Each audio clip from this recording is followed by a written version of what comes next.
तो भारतीय सेना ने प्रेस ब्रीफिंग कर एक जानकारी साझा की है कि किस तरीके से भारत की तरफ से पाकिस्तान को जवाब दिया गया और क्या कुछ पाकिस्तान में नुकसान किया गया है। और इसी पर बातचीत के लिए मेरे साथ lieutenant colonel retired Siddharth Verma ji, defence expert, जुड़ चुके हैं। सीधा उनका रुख करते हैं। सिद्धार्थ जी, आपका बहुत बहुत स्वागत है भारत एक्सप्रेस से जुड़ने के लिए। और सबसे पहला सवाल आपसे मेरा यही रहेगा कि जिस तरीके से अब भारतीय सेना ने बताया कि किस तरीके से पाकिस्तान में कार्रवाई की, पाकिस्तान को करारा जवाब दिया गया है, उसके बाद आप इसे किस तरीके से देखते हैं? ये पूरी जो कार्रवाई है आगे किस तरीके से आपको बढ़ती हुई दिखाई देती है? जी राधा जी, जिस तरीके से पाकिस्तान का जो एस्केलेशन हो रहा है, उन लोग ने जो हाई स्पीड मिसाइल्स भी यूज किए हैं और ड्रोन्स का तो उनका अटैक चल ही रहा है और मिलिट्री टारगेट्स को हम लोग का पूरा उन्होंने बेसिस पे भी उन्होंने अटैक किया है, सिविलियन एरियाज को अटैक किए जा रहे हैं। तो भारत ने भी एक पूरा बढ़िया रिस्पॉन्स दिया है।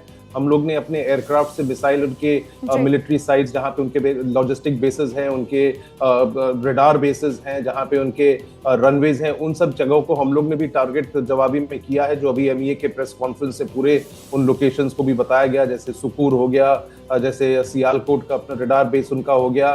तो इन सब जगहों पर हम लोग का भी अटैक पूरा चल ही रहा है। साथ ही साथ जिस तरीके से पाकिस्तान के जो नाकाम कोशिशें हैं भारत के हम लोग के एसेट्स को डिस्ट्रॉय करने के लिए, वो हम लोग के जो इंटीग्रेटेड पूरा जो हम लोग का एयर डिफेंस ग्रिड है, वो एक बहुत बढ़िया नमूना पेश कर रहा है। जिस तरीके से हम लोग उसके पूरे मंसूबों को हम लोग नाकामयाब कर रहे हैं, मैक्सिमम हम लोग पूरे उनके जो मिसाइल्स हैं, उनके जो ड्रोन्स हैं, उन सबको हम पूरा नष्ट कर दे रहे हैं। देखिए, ड्रोन्स भी बहुत ज्यादा ये लोग स्वॉर्मिंग ड्रोन्स के हिसाब से भेज रहे हैं, तो उसमें एक आध तो निकल के आ ही जाएगा भारत के अंदर। तो ये हम लोग को फैक्टर इन करना ही पड़ेगा, क्योंकि लड़ाई के दौरान 100% पूरा कोई भी चीज इक्विपमेंट सक्सेसफुल नहीं रहता, 1-2% कुछ अंदर घुस तो आएंगे ही।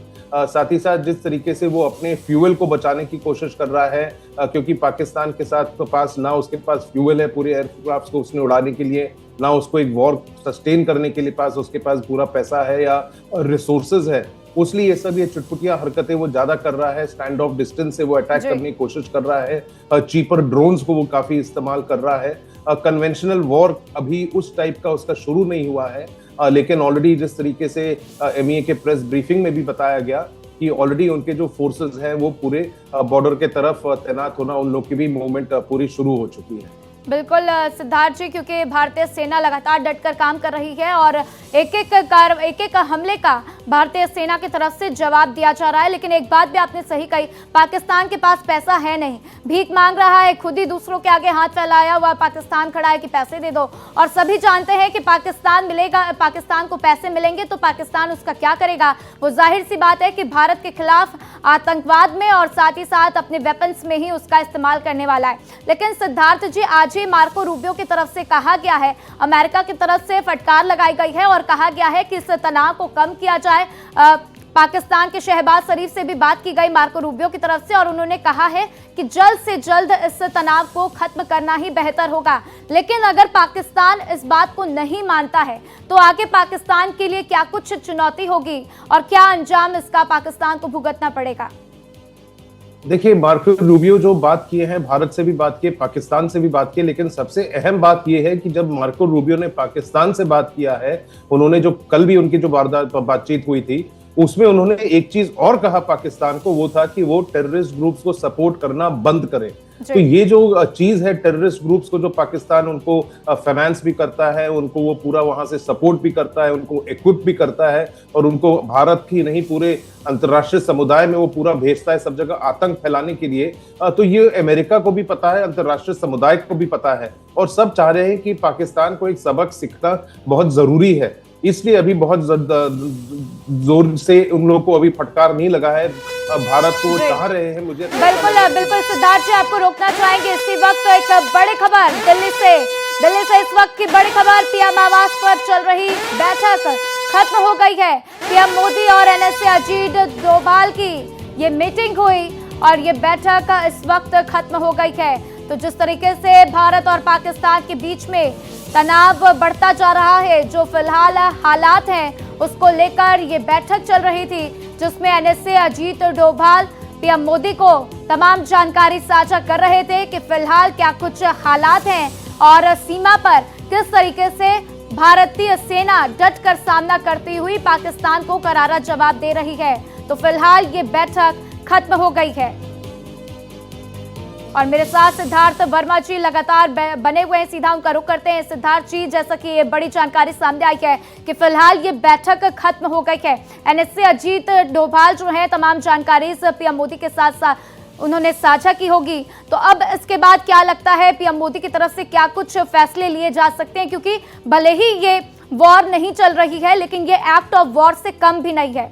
तो इसके बाद क्या उम्मीद की जाए, जिस तरीके से प्रधानमंत्री नरेंद्र मोदी बड़े फैसले लेते हैं, क्या इसके बाद कोई बड़ा फैसला पीएम मोदी की तरफ से लिया जा सकता है? जी राधा जी, देखिए जिस तरीके से भारत का रिस्पांस रहा है, हम लोग का नॉन एस्केलेटरी के तौर पर रहा है। हम लोग एस्केलेशन कर भी नहीं रहे हैं। हम लोग अभी जो है बस रिएक्ट कर रहे हैं पाकिस्तान के मिसएडवेंचर्स पे, और हम लोग ये हक भी रखते हैं कि अगर पाकिस्तान ज्यादा हदें क्रॉस कर ले, जो हम लोग के रेड लाइंस है, अगर वो थ्रेशोल्ड अगर वो क्रॉस कर जाए, तो भारत का जो जवाबी हमला जो होगा वो बहुत ज्यादा इसका हम लोग का बढ़ सकता है। तो जाहिर सी बात है कि अभी वही एस्केलेटरी लेवल्स के बारे में डिस्कस हो रहा होगा कि क्या लेवल पे अभी पाकिस्तान एस्केलेशन कर रखा है और भारत का किस लेवल का रिस्पॉन्स होना है। देखिए भारत के जो सेना है ऑलरेडी तैनात है। अगर हम नेवी देखें तो ऑलरेडी अरेबियन सी में हम लोग वहां पे तैनात है। हमारे एयरफोर्स एकदम पूरा एक्टिवेटेड है। भारत की जो सेना है ऑलरेडी हम लोग बॉर्डर्स पर पूरे तैनात हैं। एकदम ऑपरेशनल रेडीनेस हम लोग का पहले ही से है। अगर भारत का और पाकिस्तान का हम लोग बॉर्डर देखें, अगर चीन के साथ हम लोग बॉर्डर देखें, तो भारत की पूरे सेना की ऑलरेडी तैनाती बनी हुई है। तो किस लेवल का हम लोग को अभी रिस्पांस देना है, हम लोग के एकदम step by step phase wise हम लोग एकदम बहुत मैच्योर तरीके से पूरा हम लोग का रिएक्शन चल रहा है। और पाकिस्तान जैसे जैसे एस्केलेट कर रहा है, भारत का भी उसी तरह से हम लोग का एस्केलेशन जारी है। अगर पाकिस्तान और मिसएडवेंचरिज्म करेगा तो अभी जो हम लोग ने कुछ मिलिट्री बेसिस पे जो हम लोग के लिए थोड़ा स्ट्रेटेजिक तौर पर हम लोग देख रहे हैं कि इनको हटाने से, जहां से बेसिकली उनके यूएवीज उड़ के आ रहे हैं, जहां पे उनके मिसाइल स्टोरेज है, जहां से उनके रेडार्स वहां पे पूरे साइट्स हैं, तो उन सबको अभी हम लोग ने टारगेट किया है। अभी और एस्केलेट होगा तो उनके रनवेज, उनके एयरक्राफ्ट, उनके और भी जो पूरे कमांड एंड कंट्रोल सिस्टम्स हैं और मिलिट्री बेसेस हैं, उनको पूरा नष्ट कर कर, और हो सकता है कि पाकिस्तान पे अगर बहुत जरूरत पड़े तो हल्ला बोल भी करना पड़ेगा। बिल्कुल सिद्धार्थ वर्मा जी, और मुझे लगता है कि वो समय आ भी गया है, क्योंकि भारत लगातार कार्रवाई तो कर रहा है, लेकिन अगर पाकिस्तान नहीं मानता है तो ये तनाव आगे बढ़ेगा और भारत की तरफ से ऐसा जवाब पाकिस्तान को मिलेगा जिसकी शायद उसने कल्पना भी नहीं की होगी। सिद्धार्थ जी, अभी हमने तस्वीरें भी दिखाई कि किस तरीके से भारी नुकसान पाकिस्तान को पहुंचा है, लेकिन पाकिस्तान फिर भी मानने को तैयार नहीं है। प्रेस ब्रीफिंग में एक बहुत बड़ी बात कही गई सेना की तरफ से कि हम तनाव कम करने के लिए तैयार हैं, लेकिन अगर पाकिस्तान मान जाए तो इसका मतलब ये अभी भी साफ हो रखा है कि पाकिस्तान भले ही माने ना माने, लेकिन भारत शांति चाहता है। लेकिन पाकिस्तान का ना मानना कितना उसको गड्ढे में ढकेलता हुआ, और क्या कुछ चुनौतियां पाकिस्तान के लिए सामने आने वाली हैं?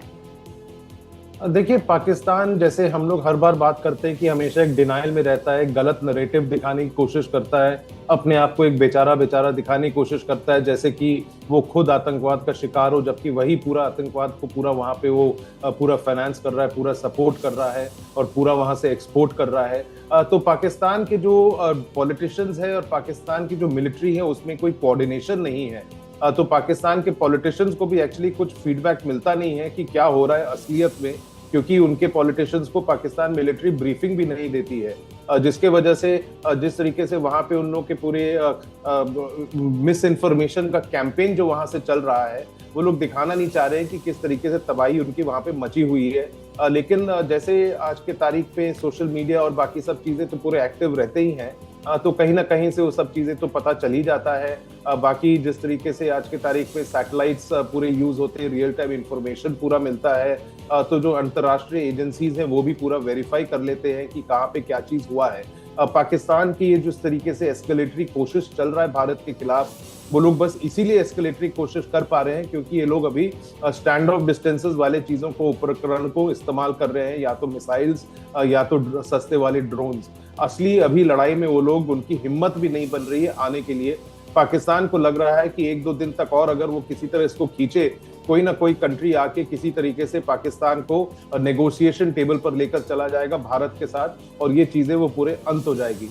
लेकिन पाकिस्तान एक ऑस्ट्रिच मेंटालिटी की तरह अपना कोशिश कर रहा है कि जल्द से जल्द उसको नेगोशिएशन टेबल पर आकर कुछ कॉम्प्रोमाइज हो जाए, लेकिन जिस तरीके से वो बार बार चीजों को बढ़ाया जा रहा है, तो ये उसका अगेन एक मिसकैलकुलेटेड पूरे मूव्स इसके चल रहे हैं। भारत जो है ऑलरेडी हम लोग ने प्रिसिशन टारगेटेड फायर, हम लोग जिस तरीके से इसके ये नूर खान एयरबेस हो गया, रफीक एयरबेस हो गया, उसके सियालकोट में जो हम लोग ने रडार इंस्टॉलेशंस को अटैक किए, जो पूरा लिस्ट हम लोग के अभी एमईए ब्रीफिंग में भी जो बताया गया है कि प्रिसिशन हम लोग ने टारगेट किया इनके मिलिट्री सेटअप्स को, और हम लोग ने एकदम एक भी सिविलियन सेटअप को हम लोग ने पूरा कुछ टारगेट नहीं किया है। तो यही एक बड़ी बात है कि पाकिस्तान के जो एयर डिफेंस सिस्टम्स पूरे सत्यानाश हो चुके हैं, जिसके वजह से अगर कन्वेंशनल वॉर प्रॉपर अगर हम लोग अभी ब्रेकआउट होता है तो भारत के पास पूरा एयर सुपीरियोरिटी रहेगा और अनहिंडर्ड भारत के एरोप्लेन जाके अंदर पूरा वहां पे और भी तबाही मचा सकते हैं।